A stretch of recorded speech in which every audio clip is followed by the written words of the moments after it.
And my name is Hannah. And welcome to Greene Residence Hall. So as we enter the halls, face coverings are required. Come on in.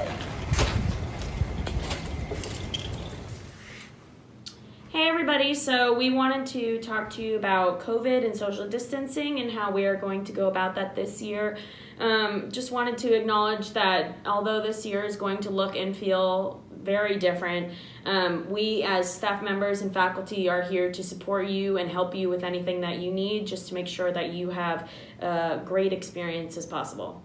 Yep, and so as RAs, our jobs are not only to keep the building and our students safe, but as well as to adhere to the social distancing guidelines that has been set forth by ECU and the CDC guidelines. So as established by ECU this year, we are required to wear face coverings everywhere you go on campus.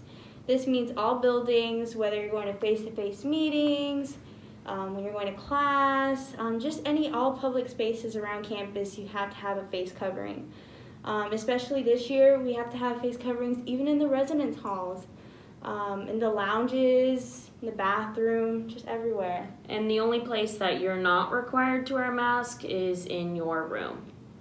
But of course, wearing a face mask, face covering is an expression of care and acknowledgement of our community. It's a vital plan that ECU has to keep our students safe this year on campus. And it is very much the responsibility of you as the students to protect yourselves and others during this COVID situation. So we're going to show you how you can maintain the safety of yourself and others around the residence halls. Wear a face covering. On high-touch surfaces. Respect others' efforts to social distance. Remember to wash your hands frequently for 20 seconds or more.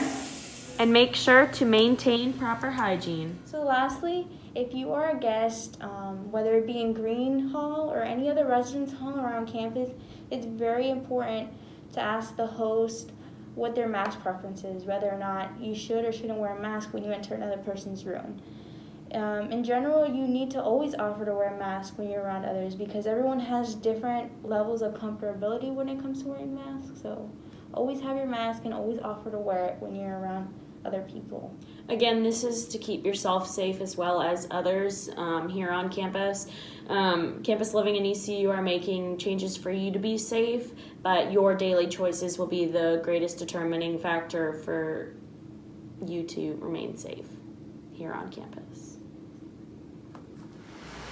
Hi everyone, my name is Leslie and I am the RA for the 10th floor, the penthouse. I'm currently a junior majoring in finance and I am actually a second year RA. And I was actually in this same room, this same floor last year too. My name is Hannah. I am the 6th floor RA this year. I am majoring in elementary education with a concentration in mathematics, and this is going to be my first official year as an RA. So, as RAs, we are here to help build a community through academics, connections, and educational support. We totally understand the transition away from home can be very overwhelming, and we want to make this process as easy as possible for you. We are a great resource for making friends, for connections to campus, as well as opportunities for leadership roles. We also just want to get to know you. And by that, we also want to make sure you're safe here in the residence halls. And that also includes enforcing some of the rules that we'll get into later in the video. So, part of living on campus requires for you to room with another person. And this is where roommate agreements come into play in the residence halls. So these agreements are kind of a tool to help prevent unnecessary conflicts and help start conversations about issues that you might not have thought about before, or you wouldn't have thought of being a problem in the beginning until you end up living with someone else. Even if you already know your roommate, conflicts can still rise throughout the semester. You don't really know what to expect, especially if you're coming from home and maybe you've never lived with someone else or you're not used to sharing the same space, but That's what roommate agreements are for. So your RA is going to start going over these the second week of classes, and they're going to share how they will be facilitated in the community and when these should be completed by. So now is a great time to start thinking about your living preferences, such as items you're going to be sharing, communication, cleanliness, and study times. Of course, with the whole COVID situation, we don't advise sharing items in the room, but go ahead and start brainstorming and thinking about things and rules that you want for your room ahead of time before you and your roommate get here. So your RA is also going to acknowledge that you and your roommate may end up being best friends. They're also going to discuss what you're hoping for from your roommate relationship before miscommunications and differing expectations cause conflict.